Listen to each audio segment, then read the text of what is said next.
Assalamualaikum warahmatullahi wabarakatuh.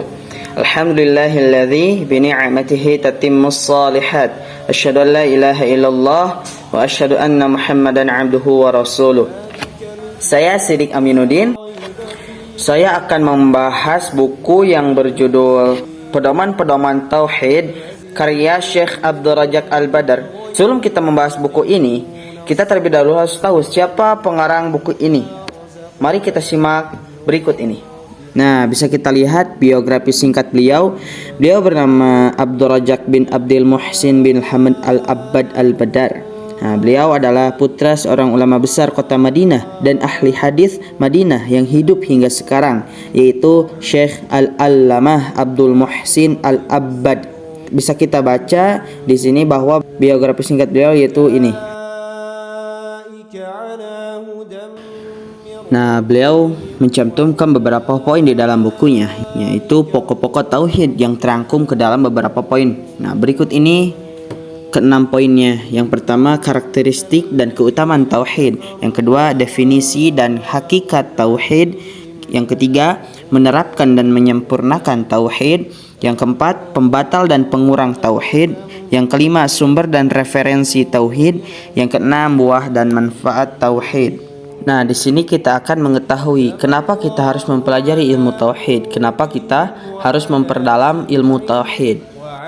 Nah, dengan membahas buku ini, setidaknya kita akan mengetahui beberapa hal kenapa kita harus mempelajari ilmu tauhid. Baik, langsung saja kepada poin pertama, yaitu karakteristik dan keutamaan tauhid.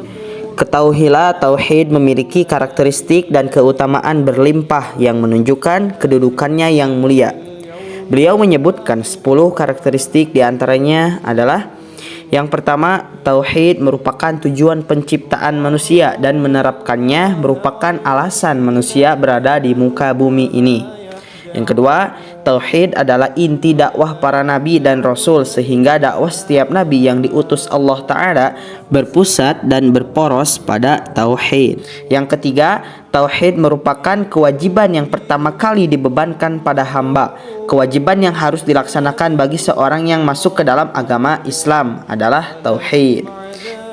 Yang keempat, tauhid merupakan sebab untuk memperoleh keamanan dan petunjuk di dunia dan di akhirat. Yang kelima, tauhid adalah keyakinan yang terbebas dari cacat dan kontradiksi, berbeda dengan berbagai agama dan keyakinan yang lain.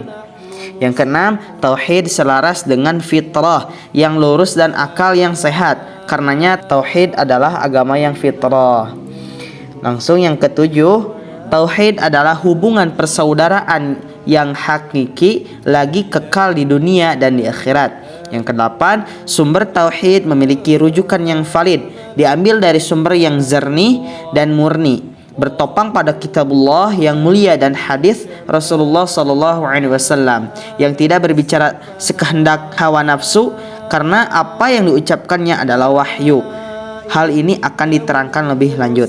Yang kesembilan, ajaran tauhid konsisten dan terjaga. Allah sendiri yang menjaga keterjagaan dan keberlangsungan ajaran tauhid dan agama Islam ini. Yang kesepuluh, yang terakhir, tauhid membuahkan hasil dan keutamaan yang beragam di dunia dan di akhirat. Insya Allah hal ini akan dibahas, disampaikan pada bab akhir. Nah, poin yang kedua yaitu definisi dan hakikat tauhid. Kata tauhid merupakan masdar dari fi'il wahada, wahidu tauhidan. Tauhid merupakan akar kata yang menunjukkan pengesaan.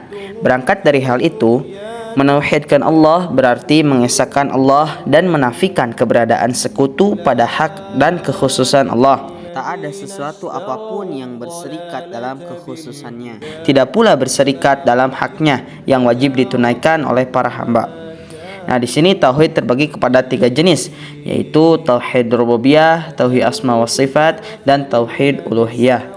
Nah, berikut jenis-jenis tauhid. Tauhid rububiyah adalah mengesahkan Allah dengan meyakini bahwa hanya Allah semata sebagai pencipta, pemberi rezeki, penguasa, pemberi nikmat, pengatur yang tidak memiliki sekutu dalam semua hal itu. Dan yang kedua, tauhid asma wa sifat adalah mengesahkan Allah dalam nama-namanya yang indah dan sifat-sifat yang tinggi yang terdapat dalam Al-Quran dan hadis Nabi-Nya Sallallahu Alaihi Wasallam. Allah Subhanahu Wa Taala berfirman di dalam surat Thaha yang artinya, dialah Allah, tidak ada Tuhan yang berhak disembah selain Dia yang mempunyai nama-nama yang baik. Nah, yang ketiga, tauhid uluhiyah adalah mengesahkan Allah Ta'ala dalam seluruh aktivitas peribadahan seperti berdoa, roja, khauf, nazar, menyembelih, salat, puasa, dan ibadah yang lain. Mengikhlaskan peribadahan kepadanya dan berlepas diri dari kesyirikan. Ketiga jenis tauhid yang disebutkan sebelumnya memiliki lawan sebagaimana yang dikatakan Syekh Hafiz Al-Hakimi rahimahullah.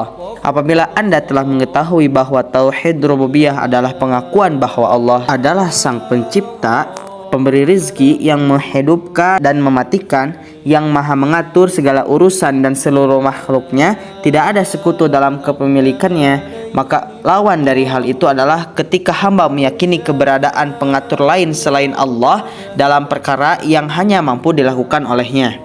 Apabila Anda telah mengenal bahwa tauhid asma wa sifat adalah diseru dengan nama yang ditetapkan oleh dirinya sendiri dan disifati dengan sifat yang ditetapkan olehnya dan Rasulnya Muhammad SAW, serta menafikan tasbih dan tamtsil dari dirinya, maka lawan dari hal itu adalah dua hal yang dikategorikan sebagai bentuk ilhad, yaitu pertama, menafikan seluruh nama dan sifat tersebut dari Allah Ta'ala, melakukan ta'til, yaitu mengingkari sifat-sifat kesempurnaan dan keagungan Allah yang telah ditetapkan dalam Al-Quran dan Sunnah. Kedua, melakukan tashbih, yaitu menyerupakan sifat-sifat Allah Ta'ala dengan sifat-sifat makhluknya, padahal Allah Ta'ala telah berfirman di dalam surat Asy-Syura ayat 11, tidak ada sesuatu pun yang serupa dengan Dia, dan Dia yang maha mendengar dan maha melihat.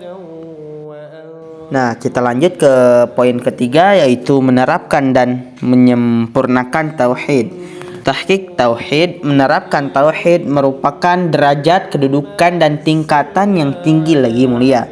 Nabi SAW menyebutkan bahwa seorang yang menerapkan tauhid akan memasuki surga di hari kiamat kelak tanpa hisab dan tanpa azab. Nah, arti dari tahqiq tauhid itu sendiri adalah mewujudkan tauhid secara utuh, menyempurnakan, membersihkan, dan memurnikannya dari berbagai kotoran seperti syirik, bid'ah, dan maksiat. Ketiga hal inilah yang dinamakan alim ulama sebagai al-awaiq atau sebagai rintangan, yaitu rintangan yang akan menghambat perjalanan seorang hamba meraih ridha Allah dan menuju kesudahan yang baik di kampung akhirat. Nah, di sini tahqiq terbagi kepada dua bagian atau dua tingkatan, yaitu tahqiq wajib dan tahqiq mustahab. Tingkatan pertama yaitu tingkatan al-muqtasidun, yaitu tingkatan mereka yang mengerjakan segala yang diwajibkan dan meninggalkan segala yang diharamkan. Seorang hamba yang memiliki kondisi demikian, di mana dia menjaga untuk senantiasa mengerjakan segala yang diwajibkan dan menjauhi segala yang diharamkan, baik dosa besar dan dosa kecil, sungguh dia telah merealisasikan tauhid dengan tingkatan tahqiq wajib, sehingga dia termasuk ke dalam golongan al-muqtasidun. Mereka tercakup dalam golongan yang masuk ke dalam surga tanpa hisab dan azab. Ini tingkatan yang pertama. Nah, tingkatan kedua yaitu tingkatan tahqiq tauhid yang tertinggi, tahqiq mustahab, yang merupakan kedudukan as-sabiquna bil khairat. Merekalah golongan yang di samping melaksanakan berbagai kewajiban dan menjauhi segala bentuk keharaman, juga berlomba-lomba melaksanakan berbagai amal solih yang mustahab. Mereka yang merealisasikan tauhid dengan kedua tingkatan tersebut, al-muqtasid dan as-sabiquna bil khairat, akan masuk ke dalam surga tanpa hisab dan azab di hari kiamat. Poin yang keempat, pembatal dan pengurang tauhid. Terdapat sejumlah hal yang dapat membatalkan dan mengurangi tauhid. Pembatal tauhid adalah segala sesuatu yang dapat membatalkan amal soleh dan agama secara keseluruhan, yaitu kesyirikan, kemunafikan, dan kekufuran akbar. Semua hal itu pembatal tauhid yang membatalkan pokok tauhid dan meruntuhkannya dari dasar. Adapun pengurang tauhid adalah segala hal yang dapat mengurangi tauhid, tidak membatalkannya dan meruntuhkannya dari dasar. Termasuk ke dalam hal itu adalah kekufuran asghar dan kemunafikan amali, seperti yang tersebut dalam hadis, 3 tanda munafik: jika berbicara dia berdusta, jika berjanji dia mengingkari, jika diberi amanah dia berkhianat. Nah, di sini juga Syekh Abdurrahman bin Hasan rahimahullah berkata, ketahuilah lawan dari tauhid adalah syirik yang terbagi ke dalam 3 jenis, yaitu syirik akbar, syirik asghar, dan syirik khafi. Nah, yang kelima adalah sumber ajaran dan referensi tauhid. Sumber ajaran tauhid adalah kitabullah dan sunnah nabinya SAW. Diambil dari mata air yang jernih. Berbeda dengan berbagai keyakinan yang dibentuk oleh manusia, semuanya bersumber entah berasal dari akal yang rusak sehingga melahirkan pendapat yang batil atau berangkat dari bisikan wahyu setan. Akidah yang diberkahi adalah akidah tauhid yang merupakan agama yang bersumber dari Allah, agama yang hanya diterima olehnya, bukan agama yang lain. Akidah yang bertopang pada sumber yang jernih dan murni. Setiap orang yang mengambil ajaran agama dari pusat mata air yang jernih dan murni pasti akan merasa bahwa sumber mata air yang lain telah keruh dan tercemari. Akan tetapi, seseorang tidak akan mengetahui kekeruhan sumber-sumber tersebut setelah dia mengetahui sumber mata air yang jernih dan murni, yaitu wahyu Allah Ta'ala.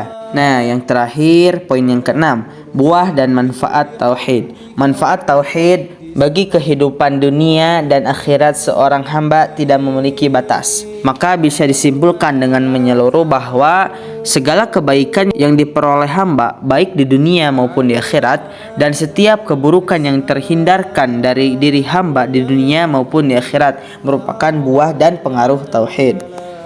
Tauhid merupakan sebab keberuntungan dan kehormatan di dunia dan di akhirat. Tauhid adalah sebab untuk memperoleh karomah dari Allah, surganya, dan sebab yang menghindarkan dari siksa dan murkanya. Tauhid merupakan sebab lapangnya hati. Kadar kelapangan dan kebahagiaan hati bergantung pada kadar kesempurnaan dan ketauhidan seorang hamba. Allah menjamin dan memberikan kemuliaan, pertolongan, dan kekuasaan, ketentraman di dunia bagi orang yang bertauhid. Tauhid akan membukakan pintu kebaikan, kebahagiaan, kesenangan, kegembiraan, dan ketenangan bagi hambanya. Nah, itulah isi dari pedoman-pedoman ringkas seputar perkara tauhid yang agung. Saya memohon kepada Allah Subhanahu wa Ta'ala agar memberikan manfaat atas apa yang telah dipelajari, menjadikannya sebagai hujah yang mendukung. Saya memohon kepada Allah Ta'ala agar memberikan manfaat atas apa yang telah dipelajari, menjadikannya sebagai hujah yang mendukung kita kelak dan bukan sebagai hujah yang akan menggugat kita dan menunjuki kita ke jalan yang lurus. Wallahu a'lam. Semoga apa yang saya bahas, apa yang saya sampaikan bisa bermanfaat bagi kita semua, dan saya berterima kasih kepada yang sudah mendengarkan. Jangan lupa like, comment, and subscribe. Terima kasih. Wassalamualaikum warahmatullahi wabarakatuh.